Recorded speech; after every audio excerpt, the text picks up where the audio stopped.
Hello, the story I will share with you today took place in Chiayi County, located in the southwestern part of Taiwan. In the southern part of Chiayi County lies the town of Shushui, famous for its unique waterways and abundant water resources, fostering a thriving fishing and aquaculture industry. However, a horrific crime occurred in this beautiful region. On the afternoon of March 15, 2013, the Shushui police station in Chiayi County received a request for investigative assistance from the Datong police station in Tam Trong District, Taipei City.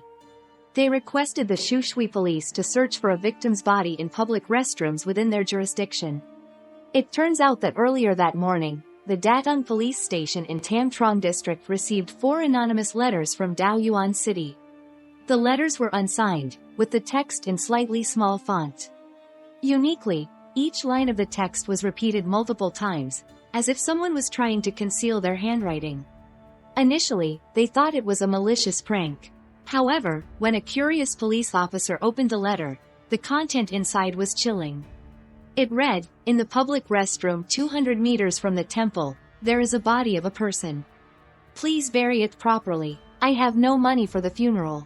Thank you." Despite the inability to verify the authenticity of the letter's content, considering it involved human life, the police did not take it lightly. They immediately sent a request for investigative assistance to the Shushui police station in Chiayi County. Upon receiving the notice, the Shushui police promptly convened a meeting to plan the search. Subsequently, police officers went to the public restrooms in the area to conduct inspections. They also maintained close contact with the Tam Trong police to share information and ensure the case was clarified as soon as possible.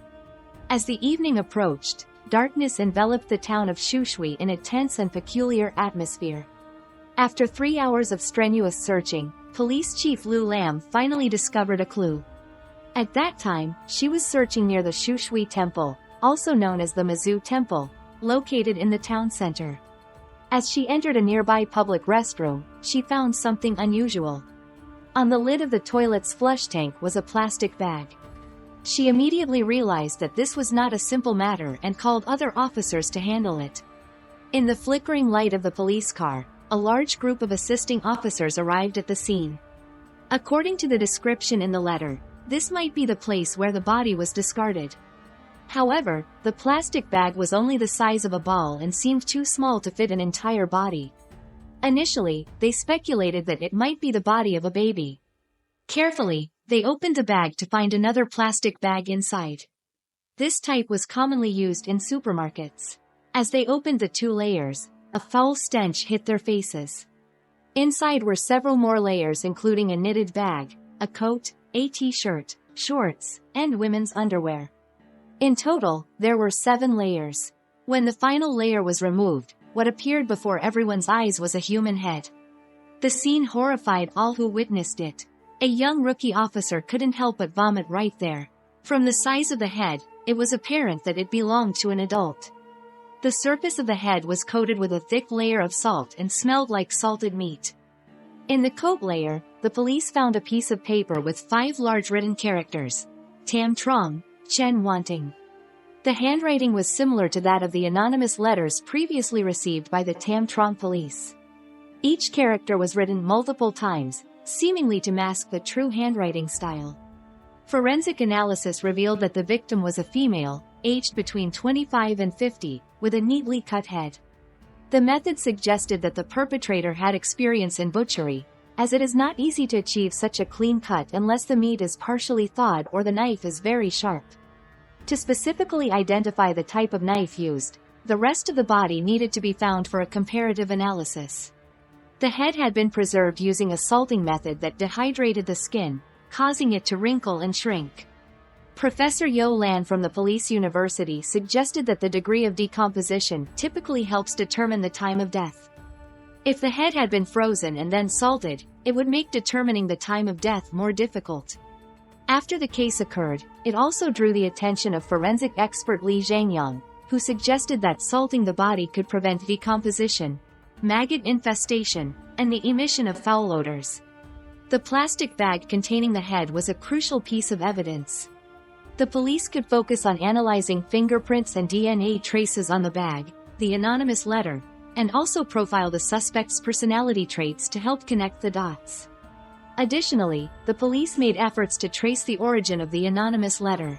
Although the letter was sent from Taoyuan City, the stamp on the envelope was from Taipei City, clearly indicating that the address was falsified. Therefore, this clue was difficult to follow up on. Consequently, the police shifted their attention to the name mentioned in the letter and on the piece of paper found in the bag with the head, named Chen Wanting. After searching missing persons records, the police found a total of 64 people named Chen Wanting. Fortunately, the paper in the bag mentioned the area Tam Trong, so the police narrowed their search to the Tam Trong area of Taipei City. After screening and verification, they quickly identified a missing person matching the victim's age, and the police contacted the family of the missing woman. Subsequently, an elderly mother and her eldest son came to identify the body.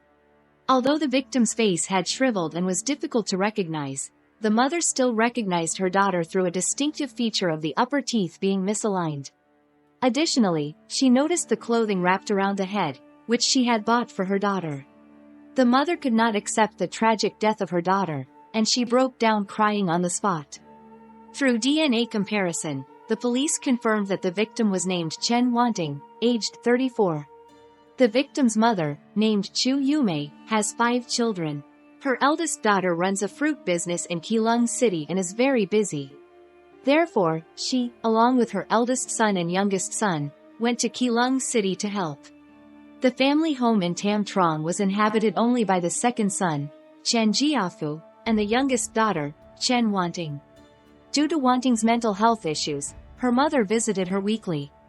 However, one day in December 2012, after seeing her daughter, she was informed by her second son that her sister had disappeared. After a fruitless search, the family reported her missing to the police, but she vanished without a trace. 3 months later, the mother received news about her daughter, but what was expected to be joy turned into sorrow. The victim, Chen Wanting, whose real name was Chen Shiwi, was born in 1978 in Taipei City. She was 34 years old when she disappeared. From a young age, she was strikingly beautiful with long hair like a doll. At school, she was known as the beauty queen and had many admirers. Even an entertainment company approached her, wanting to turn her into a star. At the age of 15, Wanting befriended some bad influences who led her to neglect her studies, skip school, hang out in bars, smoke, drink, and later use illegal drugs. At 18, she unexpectedly became pregnant. Her family pressured her to abort, but she insisted on marrying the father of her child, despite strong opposition from her family. 9 months later, she gave birth to a baby girl. After getting married, she moved with her husband and daughter to live in Taoyuan City.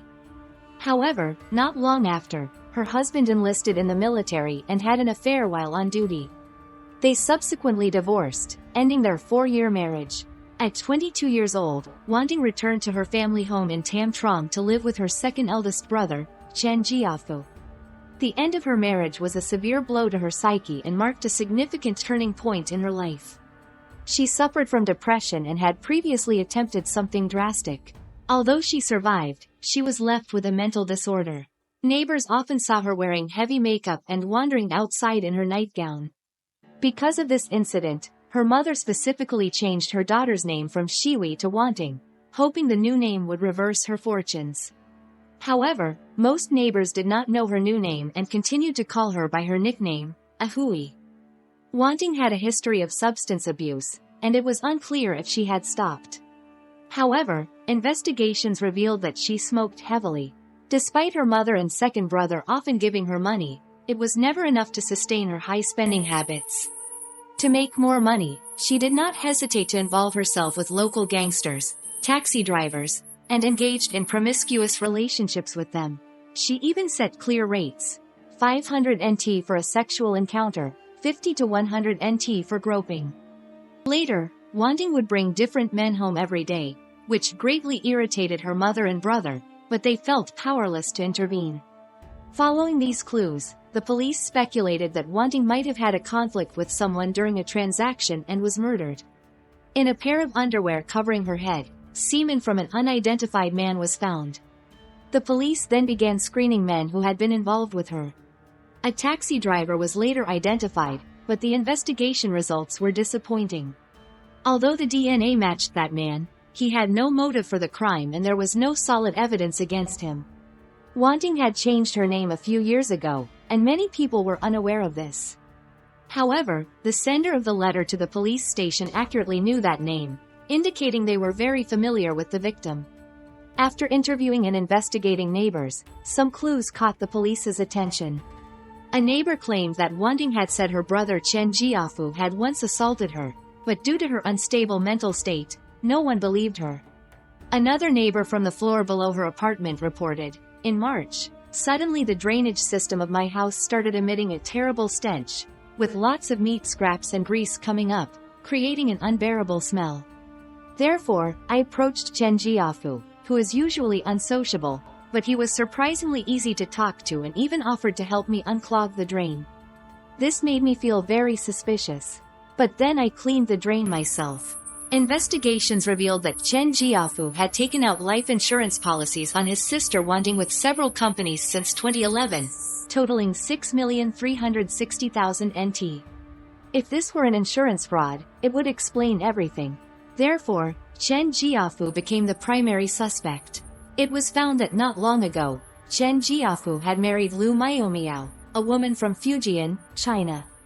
After the incident, Lu Miaomiao bought a one-way ticket back to Fujian to attend a family funeral, but the police found her situation suspicious. Lu Miaomiao was attractive, from a well-to-do family, with both parents holding stable jobs. In contrast, Chen Jiafu's family background was the opposite. His father had died suddenly more than 10 years ago. His mother did not have a formal job, and his financial situation was average, living with his sister. In February 2012, Lu Miaomiao and Chen Jiafu met. After getting to know each other for a while, Lu Miaomiao found him to be honest, non-smoking, non-drinking, and very kind to her, so she decided to marry him after just a few months. Although Lu Miaomiao's family did not demand a betrothal gift, Chen Jiafu voluntarily gave 260,000 NT, which deeply moved her. However, the happiness did not last, and things gradually changed. After marriage, Chen Jiafu became stingy and almost stopped giving gifts to Lu Miaomiao. Even the wedding ring was purchased by her. On December 30th, Lu Miaomiao came from Fujian to Taiwan but did not find her sister-in-law at home. She found it strange, so she asked her husband, who firmly stated that his sister had disappeared. He then derogatorily commented on her chaotic lifestyle and addiction. Later, Lu Miaomiao met her mother-in-law, who also did not mention anything about her daughter's whereabouts. She noticed that both her husband's and mother-in-law's attitudes were odd. It seemed they did not care about Wanting's safety. Moreover, they often spoke in a local dialect that was very difficult to understand. When she curiously asked what they were discussing, they said it was nothing. Furthermore, Lu Miaomiao discovered other strange phenomena in the house. She noticed that Wanting's room often had an unbearable foul smell, but when she asked her husband if the room needed cleaning, he became irritable and scolded her severely. Chen Jiafu claimed it was just the smell of smoke from outside the window. Lu Miaomiao, silenced, dared not bring up cleaning the room again. This incident made her fearful of her husband and reluctant to defy him. The more they lived together, the more she discovered different facets of her husband. While in China, he was gentle and considerate, but back in Taiwan, he was completely different. He became domineering, insulting, or threatening her even over minor family disputes. He even bluntly told Lu Miaomiao, "I bought you, and everything about you is mine." 2 months later, on February 26, 2013, Lu Miaomiao hurriedly returned to China and never came back. During the investigation of the case, the police called Lu Miaomiao to ask why she returned to China at that time. Lu Miaomiao replied that her grandmother had passed away, so she had to return home. Regarding the police's discovery of Chen Wanting's head in Shushui, Chiayi County, she claimed she had no idea, only knowing that she had been missing for a while. Later, Lu Miaomiao confessed to the local police in Fujian that she had accidentally seen a frozen head in her husband's refrigerator, but did not know whose it was. Fearing for her life, she hurried back to China. Additionally, she mentioned that upon arriving in Taiwan, Chen Jiafu had proposed buying insurance for her, but it was not processed due to residence permit issues. Every time she thought about that, she felt a chill down her spine. It is known that Chen Jiafu worked as a kitchen staff at a self-service restaurant in Tam Trong, Taipei City. The owner said Chen Jiafu had worked there for many years, was diligent, hardworking, and rarely asked for leave. On March 12 and 13, he suddenly requested leave for a major cleaning at home. He also borrowed a pair of rubber gloves and a kitchen knife from the restaurant. 2 days later, on March 14, he returned to work but did not return the knife. At the time, I found it strange but thought little of it since the knife was not very valuable. After checking Chen Jiafu's mobile phone location records, the police discovered his phone signal was in Shuxi, Chiayi County on March 13, where the head was found. Further surveillance footage revealed that at 4 a.m. on March 13, Chen Jiafu left his home in Taipei City, carrying 3 large black trash bags. At 5 a.m., he appeared at the Taipei train station wearing a black coat, a wig, sunglasses, and a mask.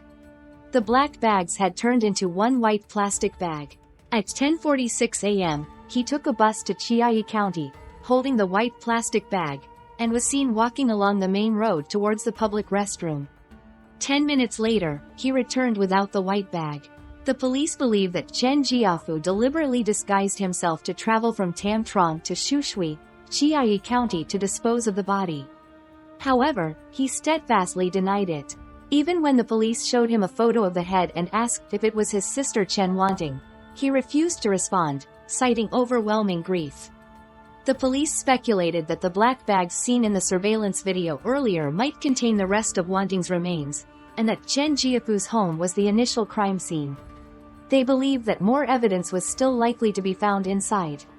Once they obtained a search warrant, police immediately raided Chen Jiafu's residence on Zhangzheng South Road in the Tam Trong district of Taipei City. In the bathroom wall tiles and the bedroom closet, the police collected blood samples. DNA samples, believed to be human, were also found on the handle of a knife and a rice cooker in the kitchen. Tests confirmed that these blood and DNA samples belonged to the victim. Additionally, handwriting experts determined that the letters and the piece of paper found were written by Chen Jiafu. Despite the handwriting being copied, some characters were written in a style consistent with his own found in his notebook. Oddly, apart from the head, the police had yet to find the rest of the victim's body. A neighbor from the apartment below had reported that a large amount of minced meat had flowed from his drainage system, leading police to suspect that Chen Jiafu had dismembered his sister, ground her remains with a meat grinder, and flushed them down the drain. They even opened the septic tank to check, but perhaps due to the passage of time, they only found a few chicken bones and no human tissue. At 3:48 a.m. on March 18, the Tam Trong police in Taipei City arrested Chen Jiafu on suspicion of murder. He was then handed over to the Shuxi police station in Chiayi County for further investigation. Faced with overwhelming evidence, Chen Jiafu finally confessed to killing his own sister. However, when asked why he did it, he claimed that aliens had instructed him to do it, and it was not his own idea. Chen Jiafu, born in 1975 in Taipei City, worked as a chef after finishing high school. A few years before the crime, he often stayed at his workplace as his job was unstable, so he had never married or had children. In February 2012, at the age of 37, Chen Jiafu was introduced to a woman from Fujian named Lu Miaomiao by a colleague. They met and got married. To outsiders, Chen Jiafu was a straightforward man, quiet, without many friends, and seldom went out. Colleagues and bosses who had interacted with him spoke highly of him. However, to some neighbors, Chen Jiafu's gestures and behavior sometimes seemed very strange. He often sat on his motorcycle, and when he saw acquaintances, he would smile foolishly, making people uncomfortable. Beneath that simple exterior, Chen Jiafu had another side. He was an extreme fan, engaging in behaviors like stalking and secretly photographing to gather private information about celebrities, and he took pride in that. When searching his possessions, police found his notebook filled with lewd love declarations to his idol. Moreover, he sent these declarations along with nude photos of himself to the celebrity, calling her his wife, and even threatened her against performing kissing scenes. Once, he even sent a stack of toilet paper smeared with his semen to the actress. To Chen Jiafu, these perverse acts were not shameful. In fact, he freely expressed his excitement to the police without any attempt to hide it. Early in 2011, Chen Jiafu began taking out life insurance policies for the victim, with himself and his mother as beneficiaries. Later, due to an inability to afford the premiums, one policy was cancelled. Therefore, the police suspected that he had a motive for committing insurance fraud through murder. However, he countered that, with a mortgage of 300,000 NT and a monthly income of 40,000 NT, he was not under financial pressure. The insurance was merely for extra family protection. According to investigations, from December 2011, Chen Jiafu began planning to obtain a mental disorder certification for himself, using the excuse of family history as his older brother was on psychiatric medication, and the victim also had mental issues. Thus, he used this as a pretext to purchase those medications. In March 2012, he obtained a certificate for moderate mental disorder. To avoid the neighbors' attention, he began bringing black trash bags home in stages to prepare for the dismemberment process. On December 9, 2012, as the weather turned cold, his mother returned to his eldest brother's home in Keelung City after a visit to their hometown. That very night, Chen Jiafu made his move. The police speculated that the numerous phone calls and overhearing his sister arranging prostitution dates with multiple men provoked Chen Jiafu. Angered and dissatisfied, he murdered his sister. Afterwards, he salted her head to preserve it, intending to prevent decomposition. The rest of the body was kept in her room until he disposed of it cleanly between March 12 and 13.